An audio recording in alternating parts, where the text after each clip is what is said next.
ನಿಮ್ಮ ಮೊದಲ ಸಂಗೀತ ನಿರ್ದೇಶನದ ಸಿನಿಮಾ ಪ್ರೋಗ್ರಾಮರ್ ಇದ್ದಂಥವರು ಮ್ಯೂಸಿಕ್ ಡೈರೆಕ್ಟ್ರಾಗಿ ಬಡ್ತಿ ಪಡಿತೀರಾ. ಸೊ ಇಷ್ಟು ದೊಡ್ಡ ರಿಸೆಪ್ಷನ್ ಆಗುತ್ತೆ. ಸೊ ಆಡಿಯೋದಿಂದನೇ ಕೋಟ್ಯಾಂತರ ರೂಪಾಯಿ ನಿರ್ಮಾಪಕರಿಗೆ ದುಡ್ಡಾಗುತ್ತೆ.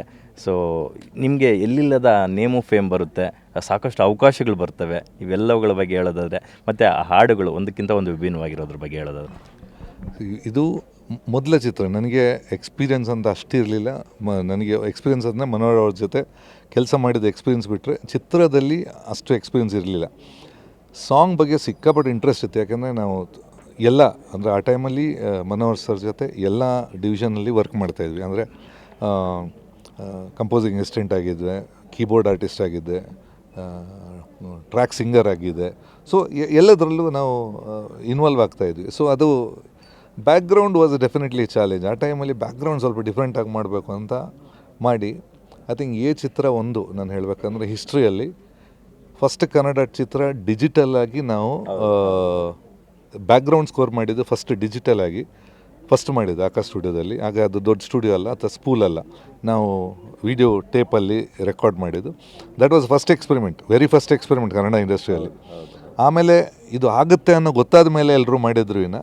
That was a first experiment ಈ ಚಿತ್ರ. ಅದಕ್ಕೆ ಡೆಫಿನೆಟ್ ಮಧು ಸರ್ ತುಂಬ I think he was there support ಇದ್ರು ಮಧು ಬಂಗಾರಪ್ಪ.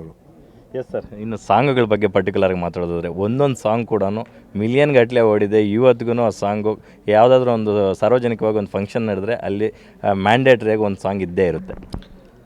ನೀವು ನಂಬ್ತೀರಾ? ಇದು ಆ್ಯಕ್ಚುಲಿ ನೀವು this is very small movie. ನಮ್ಮ ಲೆಕ್ಕದಲ್ಲಿ ನಾವು ಹಂಗೆ ಮಾಡಿಲ್ಲ. ನಾನು ಈಗ ಇವತ್ತು ಹೇಳ್ಕೊಳಕ್ಕೊಂದೂರು ಪ್ಲೇ ಆಯಿತು. ಅದಕ್ಕೆ ಮತ್ತೆ ಸಿಂಗರ್ ಮತ್ತೆ ಕರೆಸಿ ಹಾಡಬೇಕಾದ್ರೆ ದುಡ್ಡು ಕೊಡಬೇಕಾಗತ್ತೆ. ಅದು ಟ್ರ್ಯಾಕ್ ಸಿಂಗಿಂಗು. ನಾವು ರೆಕಾರ್ಡ್ ಮಾಡುವಾಗ ಏನು ಹಾಡಿದ್ದೀವೋ ಅದೇ ಹಾಡು, ಶಾಸ್ತ್ರಿ ಹಾಡಿದ್ದು. ಬಟ್ ಅದನ್ನು ಮತ್ತೆ ಹಾಡ್ಸೋಕ್ಕೆ ಹೋಗಿಲ್ಲ. ಒನ್ ಡೇ ಮ್ಯಾಚು ಅಷ್ಟೇ ಶಾಸ್ತ್ರಿ ಟ್ರ್ಯಾಕಲ್ಲಿ ಹಾಡಿದ್ದು ಫೈನಲು. ಸುಮ್ಮನೆ ಅದೇ ಇದ್ದಿದ್ದು. ಬಟ್ ಸುಮ್ಮನೆ ರೆಕಾರ್ಡ್ ಆದ ತಕ್ಷಣ ರಾಜೇಶ್, ನಾನು ಫಸ್ಟ್ ಕಂಪೋಸಿಂಗ್ ರಾಜೇಶ್ ಹಾಡಿದೆ. ಒಂದು ಗುರು ನಿನ್ನ ಫಸ್ಟ್ ಫಿಲ್ಮ್ ನಾನು ಹಾಡಲೇಬೇಕು ಅಂತ ಹೇಳಿ ಅವನು ವಿದೌಟ್ ರೆಮ್ಯುನರೇಷನು ಸುಮ್ಮನೆ ಅವ್ನು ದುಡ್ಡು ತಗೊಂಡಿಲ್ಲ. ತಮಿಳ್ ವರ್ಷನಿಗೆ ಮತ್ತೆ ಹಾಡಿಸಿದಾಗ ದುಡ್ಡು ಕೊಟ್ಟಿದ್ದು. ಬಟ್ ಈ ಚಿತ್ರಕ್ಕೆ ಅವ್ನು ಫ್ರೀಯಾಗಿ ಬಂದು ಹಾಡಿದ. ಒಂದು ಪಿಕ್ಚರ್ ಜಾಸ್ತಿ ನಾವು ಒಂದು ಸಾಂಗ್ ಜಾಸ್ತಿ ಖರ್ಚು ಮಾಡಿದೆ ಅಂದರೆ ಮಾರಿಕಣ್ಣು ಹುರಿಮೆಗೆ. ಅದಕ್ಕೆ ವಿ ಹ್ಯಾಡ್ ಇಂಡಿಯನ್ ಸೆಕ್ಷನ್ನು, ಸ್ಟ್ರಿಂಗ್ಸು. ಅದು ಒಂದು ಸಾಂಗಿಗೆ ಬೇರೆ ಎಲ್ಲ ಐ ಥಿಂಕ್ 10-15 ಸಾವಿರ ಖರ್ಚು ಮಾಡಿದೆ ಸಾಂಗಿಗೆ. ಸರ್, ಇತ್ತೀಚಿನ ಸಿನಿಮಾಗಳೆಲ್ಲ ನೋಡಿದಾಗ ಹೀರೋ ಇಂಟ್ರೊಡಕ್ಷನ್ ಸಾಂಗು ಅಂತ ಒಂದು ನಾವು ಪ್ರತಿ ಸಿನಿಮಾದಲ್ಲೂ ಒಂದು ಮ್ಯಾಂಡೇಟ್ರಿ ನೋಡ್ತೀವಿ, ಎಸ್ಪೆಷಲಿ ಮಾಸ್ ಸ್ಟಾರ್ಗೆ, ದೊಡ್ಡ ಸ್ಟಾರ್ಗಳಿಗೆ. ಸೊ ಸಿನಿಮಾಗೆ ಹೀರೋ ಇಂಟ್ರೊಡಕ್ಷನ್ ಸಾಂಗು ಅಥವಾ ಆ ಥರದ್ದು ಒಂದು ಮಾಸ್ ಸಾಂಗ್ ಅಂದರೆ ಮಾರಿಕಣ್ಣು ಹೋರಿಮೆಗೆ. ಸೊ ತುಂಬ ಜನ ಡ್ಯಾನ್ಸರ್ಸ್ ಇದ್ದರು, ಒಂದೊಳ್ಳೆ ಬೀಟ್ಸ್ ಇತ್ತು. ಸೊ ಆ ಸಾಂಗು ಎಷ್ಟು ದೊಡ್ಡ ಮಟ್ಟಕ್ಕೆ ಹಿಟ್ಟಾಯಿತು ಸರ್? ಆ ಟೈಮಲ್ಲಿ ನಿಮಗೆ ಏನು ಅನಿಸಿತ್ತು ಸರ್? ನಾನು ಸುಮ್ಮನೆ ಜಾಸ್ತಿ ಹೋಪ್ ಇತ್ತು ನನಗೆ. ಬಟ್ ಫಸ್ಟು ಹಿಟ್ಟಾಗಿದ್ದು ಆ song. It was not A entry song. ಯಾಕೆಂದರೆ ಬಟ್ ಆ್ಯಕ್ಚುಲಿ ನಿಜವಾಗಿ ಹೇಳಬೇಕಂದ್ರೆ ಚಿತ್ರದಲ್ಲಿ ಹೀರೋ ಎಂಟ್ರಿ ಆಗೋದು ಅಲ್ಲೇ, ಎಂಡಿಗೆ ಹೀರೋ ಅಂತ ಎಂಟ್ರಿ ಆಗೋದು.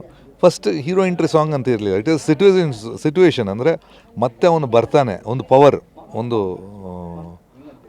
ಒಂದು ಬ್ಲಾಸ್ಟ್ ಇದೆ ಅಲ್ಲಿ, ಆ ಪೋರ್ಷನ್ ಒಂದು ಟ್ವಿಸ್ಟಿಗೆ ಒಂದು ಸಾಂಗ್ ಅಂತ ಇದ್ದಿದ್ದು. ಬಟ್ ನಾವು ಯಾರು ಅಂದ್ಕೊಂಡೆ ಆ ಲೆವೆಲ್ ಹಿಟ್ಟಾಗುತ್ತೆ ಸಾಂಗ್ ಅಂತ ನಿಜವಾಗಿ ಹೇಳ್ಬೇಕಂದ್ರೆ ಯಾರು ಇಡೀ ಟೀಮ್ ಯಾರು ಅಂದ್ಕೊಂಡಿಲ್ಲ. ರಿಲೀಸ್ ಆದಮೇಲೆ ಬಿಫೋರ್ ಫಿಲ್ಮ್ ರಿಲೀಸ್ ಮಾರಿಕಣ್ಣು ವಾಸ್ ಎ ಹ್ಯೂಜ್ ಸಕ್ಸಸ್. ಆಗ ನಮಗೆ ಟಿ ವಿಯಲ್ಲಿ 2 ಟಿ ವಿ ಇದ್ದಿದ್ದು, ಅಲ್ಲ ಒಂದೇ ಟಿ ವಿ ಇದ್ದಿದ್ದು, ಒಂದು DD ಆಮೇಲೆ ಉದಯ. ಅದರಲ್ಲಿ ಒಂದು ಸಾಂಗ್ ಬರೋದು ಅಂದರೆ ದೊಡ್ಡ ವಿಷಯ ಅದು ಆ ಟೈಮಲ್ಲಿ. ಸೊ ಮಾರಿಕಣ್ಣು ಅದರಲ್ಲಿ ಸಿಕ್ಕಾಪಟ್ಟೆ ಡಿಮ್ಯಾಂಡಲ್ಲಿ ಬರ್ತಾಯಿತ್ತು. ಸರ್, ಭಾಳ ಖುಷಿ ವಿಚಾರ ಏನಪ್ಪ ಅಂದರೆ ಉಪ್ಪಿ ಸರ್ ಅವರ ಓಮ್ ಸಿನಿಮಾ ಅತಿ ಹೆಚ್ಚು ರಿಲೀಸ್ ಆದಂಥ ಕನ್ನಡದ ಸಿನಿಮಾ ಅಂತ ಈಗ ಆಲ್ರೆಡಿ ಅದು ರೆಕಾರ್ಡ್ ಬ್ರೇಕ್ ಮಾಡಿದೆ. ಸೊ ಅವರದ ಒಂದು ಸಿನಿಮಾ ರಿಲೀಸ್ ಆದರೂ ಸಹ ಈ ಕಾಲಘಟ್ಟದಲ್ಲಿ ಆಫ್ಟರ್ 25 ಇಯರ್ಸ್ ಆಲ್ಸೋ ನಮ್ಮ ಯಂಗ್ ಜನ್ರೇಷನ್ನು ತುಂಬ ಒಳ್ಳೆ ರಿಸೆಪ್ಷನ್ ತೊಗೊಂಡಿದ್ದಾರೆ. ಎಲ್ಲ ಕಡೆ ಹೌಸ್ಫುಲ್ ಪ್ರದರ್ಶನ ಕಾಣ್ತಿದೆ. ಅವರು ಏನೋ ಒಂದು 20-25 ಥಿಯೇಟ್ರಲ್ಲಿ ಮಾಡೋಣ ಅಂದ್ಕೊಂಡವರು 118 ಥಿಯೇಟ್ರಲ್ಲಿ ಮಾಡಿದಾರಂತೆ ಥ್ರೂಔಟ್ ದ ಕರ್ನಾಟಕ. ಸೊ ಈ ಖುಷಿ ಎಷ್ಟು ಖುಷಿ ಕೊಡ್ತಿದೆ ಸರ್? ನಾನು ಆ್ಯಕ್ಚುಲಿ ಮೊದಲು ರಿಲೀಸ್ ಮಾಡುವಾಗ ಏನಕ್ಕೆ ಎಲ್ಲ ಯೂಟ್ಯೂಬಲ್ಲಿರುತ್ತೆ, ಎಲ್ಲ ನೋಡ್ಬೋದು, ಮತ್ತೇನು ಥಿಯೇಟ್ರಲ್ಲಿ ಏನಕ್ಕೆ ಅಂತ ನೋಡ್ತಾ ಇದ್ದೆ. ಸೊ ಫ್ರ್ಯಾಂಕ್ಲಿ ಟೆಲ್ಲಿಂಗ್ ನನಗೆ ಅಷ್ಟು ಆ ಥ್ರಿಲ್ ಇರಲಿಲ್ಲ. ಬಟ್ ಮೊನ್ನೆ ವೀಡಿಯೋಸೆಲ್ಲ ನೋಡಿದೆ, ಜನ ಖುಷಿ ಪಡೋ ಥಿಯೇಟ್ರಲ್ಲಿ ಎನರ್ಜಿ ನೋಡುವಾಗ ನಮಗೆ ವಾವ್ ಅಂತ ಅನಿಸುತ್ತೆ. ಯಾಕಂದರೆ ಆ ಟೈಮಲ್ಲಿ ಹಿಂಗಿದೆ ರಿಲೀಸು. ಆಮೇಲೆ ಹೆಚ್ಚಾಗಿ ಏನು ಕೆಲವರು ಮೆಮರಿಗೆ ಹೋಗಿದ್ದಾರೆ, ಕೆಲವರು ಚಿಕ್ಕವನಿರೋ ನೋಡಿದ್ದಾರೆ, ಅದನ್ನು ಮತ್ತೆ ನೋಡಬೇಕಾ ಫೀಲಿಗೆ ಒಂದು ಹಳೆದ ನೆನಪಿಗೆ ಹೋಗಿದ್ದಾರೆ. ಬಟ್ ಹೆಚ್ಚಾಗಿ ನೋಡಿದವರು ಫಸ್ಟ್ ಟೈಮ್ ಗೋವರ್ಸು. ಅವರು ಆ ಚಿತ್ರ ನೋಡಿರಲಿಲ್ಲ. ಬಟ್ ಅವರು ಇಷ್ಟಪಡ್ತಾರೆ ಅಂದರೆ 25 ವರ್ಷದ ನಂತರನೂ ಚಿತ್ರ ಇಷ್ಟಪಡ್ತಾರೆ ಅಂದರೆ ಐಡಿಯಾ ದ ಥಾಟ್ ಇಷ್ಟಪಡ್ತಾರೆ ಅಂತ ಆಯಿತು. ಸೊ ಡೆಫಿನೆಟ್ಲಿ ನಮ್ಮ ಕೆಲಸ ಯಾರು ಅಪ್ರಿಷಿಯೇಟ್ ಮಾಡೋಕೆ ಖುಷಿ ಆಗುತ್ತೆ. ಬ್ಯಾಕ್ಗ್ರೌಂಡ್ ಮ್ಯೂಸಿಕ್ ಇರ್ಬೋದು ಅಥವಾ ಸಾಂಗಲ್ಲಿ ಇರ್ಬೋದು, ಕೆಲವೆಲ್ಲ ಯುನಿಕ್ ಬಿಟ್ಸ್ ಇದ್ದಾವೆ. ಸೊ ಇಲ್ಲಿವರೆಗೂ ಯಾವ ಮ್ಯೂಸಿಕ್ ಡೈರೆಕ್ಟ್ರು ಅದನ್ನು ಟ್ರೈ ಮಾಡಿಲ್ಲ. ಆ ಥರದ್ದೊಂದು ಬಿಟ್ಸ್ ಇದ್ದಾವೆ. ಇನ್ಫ್ಯಾಕ್ಟ್ ನೀವೇ ಟ್ರೈ ಮಾಡಿಲ್ಲ ಅನಿಸುತ್ತೆ ನೆಕ್ಸ್ಟ್ ಮೂವಿಗಳಲ್ಲಿ. ಆ ಥರದ್ದೊಂದು ಅಂದರೆ ಫಸ್ಟ್ ಸಿನಿಮಾದಲ್ಲಿ ಅದು ಆ ಥರದ್ದು ಇನೋವೇಟಿವ್ ಆಗಿ ಐಡಿಯಾಸು ಹೇಗೆ ಬಂತು, ಅದನ್ನು ಹೇಗೆ ಎಕ್ಸಿಕ್ಯೂಟ್ ಮಾಡಿದ್ರಿ ಸರ್? ಆಗ ಒಂದಿದೆ ನಂದು ಫಸ್ಟು ಅಂದ್ ಪ್ರತಿಯೊಬ್ಬರಿಗೂ ಒಂದೊಂದು ಸ್ಟೈಲ್ ಅಂತ ಇರುತ್ತೆ. ಈಗ ದೋಸ್ ರ್ಯಾಪ್ ವರ್ಷನ್ಸ್ ಆಗಲಿ ಇವತ್ತು ಮತ್ತೆ ಕೇಳಿದಾಗ ನಮಗೆ ಅನಿಸುತ್ತೆ ಮಾಡಿದ್ದೀವ ಅಂತ. ಸೊ ಆ ಟೈಮಲ್ಲಿ ಏನು ಥಾಟ್ಸ್ ಅಂತ ಬರುತ್ತೆ. ಆಮೇಲೆ ಅದರಲ್ಲಿ ಕೆಲವರು ಹೇ ಇಟ್ಸ್ ಬ್ಯಾಡ್ ಗರ್ಲ್ ಯಾವುದೋ ಒಂದಷ್ಟು ಏನೋ ಹಾಕಿದ್ದೀವಿ ಆ್ಯಟಿಟ್ಯೂಡ್ಗೆ ಅಂತ ಹಾಕಿದ್ದು. ಬಟ್ ಆ್ಯಕ್ಚುಲಿ ವಿಜುವಲ್ ಜೊತೆ ಚೆನ್ನಾಗಿ ಹೋಗುತ್ತೆ. ಆಮೇಲೆ ಆಗ ಫ್ರೀಕ್ವೆನ್ಸಿ ಡಿಸ್ಟ್ರಿಬ್ಯೂಷನ್ ಅಂತ ಇರಲಿಲ್ಲ. ಲೈಕ್ ನಮಗೆ ಎ ಟೈಮಲ್ಲಿ DTS ಅಥವಾ 5.1 ಇರಲಿಲ್ಲ. ಇಟ್ ಮೋನೋ ಅಂದರೆ ನಾವು ಫಿಲ್ಮ್ ಸೈಡಲ್ಲಿ ಒಂದು ಆಡಿಯೋ ಲೈನ್ ಇರುತ್ತೆ, ಅದರಲ್ಲೇ ಪ್ಲೇ ಆಗೋದು. ಸೊ ನಿಮಗೆ ಡಿಜಿಟಲ್ ಅಥವಾ ಕ್ವಾಲಿಟಿ ಅಂತ ಸಿಗ್ತಾ ಇರಲಿಲ್ಲ ಥಿಯೇಟ್ರಲ್ಲಿ. ಸೊ ಅದರಲ್ಲಿ ಎಷ್ಟು ಆಗುತ್ತೋ ಅಷ್ಟು ಮಾಡಿ ಸರ್. ಇವತ್ತಿಗೂ ಅದನ್ನು ಡಾಲ್ಬಿಯಲ್ಲಿ ಹಾಕಿದ್ರೂ ಆ ಸೌಂಡು ವೇರಿಯೇಷನ್ಸ್ ನೀಟಾಗಿ ಹೈಲೈಟ್ ಆಗುತ್ತೆ, ನೀಟಾಗಿ ಅದು ಆಡಿಬಲ್ ಇದೆ ಸರ್. ಅದನ್ನು ನೀವು ಆವತ್ತೇ ಅದನ್ನು ಗ್ರಹಿಸಿದ್ರಿ ಅನಿಸುತ್ತೆ. ಅಲ್ಲ, ಅದು ಆ್ಯಕ್ಚುಲಿ ಇಟ್ಸ್ ಮೋನೋ ಅದು. ಈವನ್ ಸ್ಟೀರಿಯೋನೂ ಆಗಿರಲಿಲ್ಲ ಆ ಟೈಮಲ್ಲಿ. ಉಪೇಂದ್ರ ಮಾಡುವಾಗ ನಾವು ಸ್ಟೀರಿಯೋ ಮಾಡಿದ್ವಿ. ಬಟ್ ದಟ್ಸ್ ಅಲ್ಲಿ ಉಪೇಂದ್ರ ಡಿಜಿಟಲ್. ಇದರಲ್ಲಿ ಮಾಡಿದ್ದೆ ನಾವು ಮೋನೋ ಅಂದರೆ ಒಂದು ಸಿಂಗಲ್ ಟ್ರ್ಯಾಕಿಗೆ ಬರುತ್ತೆ. ಆ ಒಂದು ಸಿಂಗಲ್ ಟ್ರ್ಯಾಕು ಪ್ರಿಂಟ್ ಆಗುತ್ತೆ, ಯಾವುದು ಫಿಲ್ಮಲ್ಲಿ ಪ್ರಿಂಟ್ ಆಗುತ್ತೆ. ಸೊ ಫಿಲ್ಮ್ ತಿರುಗುವಾಗ ಅದು ಸ್ವಲ್ಪ ಜಾಸ್ತಿ ಉಜ್ಜಿದ್ರೆ ಅದ್ರ ಕ್ವಾಲಿಟಿಗೆ ಹೋಗೋದು. ಉಪ್ಪಿ ಸರ್ಗೆ ಸರ್ಪ್ರೈಸ್ ಕೊಡೋಕ್ಕೆ ಹೋಗ್ತಿದ್ದೀರಂತೆ, ಆಲ್ರೆಡಿ ಕತೆ ಕೂಡ ರೆಡಿ ಆಗಿಬಿಟ್ಟಿದೆ ಅಂತಿದ್ದಾರೆ.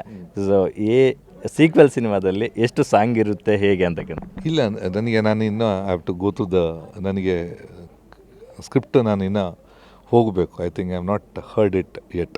ಕೆಲಸ ಆಗಿದೆ ಅಂತ ಹೇಳಿದರು, ಬಟ್ ಹೇಳ್ತಾಯಿದ್ರು ಫ್ರಮ್ ನನಗೆ ಲಾಸ್ಟ್ ಇಯರೇ ಹೇಳಿದರು. ಸೊ ನಾನು ಸ್ಕ್ರಿಪ್ಟ್ ಇನ್ನೂ I have not gone through the script. So sequel ಅಂದಾಗ ಸಹಜವಾಗಿಯೇ ಒಂದು ದೊಡ್ಡ ನಿರೀಕ್ಷೆ ಇರುತ್ತೆ ಪ್ರೇಕ್ಷಕರಿಗೆ. ಸೊ ಆ ನಿಟ್ಟಿನಲ್ಲಿ ಏನು ಹೇಳ್ತಾರೆ ಸರ್ ಕನ್ನಡ ಆಡಿಯನ್ಸ್ಗೆ ಸೀಕ್ವೆಲ್ ಬಗ್ಗೆ? ಕೊಟ್ಟರೆ A2 ಎರಡು ಆ್ಯಂಗಲಲ್ಲಿ 2 ಡೈಮೆನ್ಷನಲ್ಲಿ ಹೇಳ್ತಿದ್ದೀರಾ ಕರಿಮಣಿ ಮಾಲೀಕ song. Sir thank you so much. ಬಹಳ ಒಳ್ಳೆಯದಾಗಲಿ. ನಿಮ್ಮ ಸಿನಿಮಾಗಳು ಇದೇ ರೀತಿ ಬಹುದೊಡ್ಡ ಮಟ್ಟಕ್ಕೆ ಹೋಗಲಿ, ಮತ್ತಷ್ಟು ಒಳ್ಳೊಳ್ಳೆ ಸಿನಿಮಾಗಳು ನಿಮ್ಮ ಮ್ಯೂಸಿಕ್ ಬ್ಯಾಂಡಿಂದ ಬರುವಂತಾಗಲಿ ಅಂತ ನಾವು ಆಶಿಸ್ತೀವಿ ಸರ್.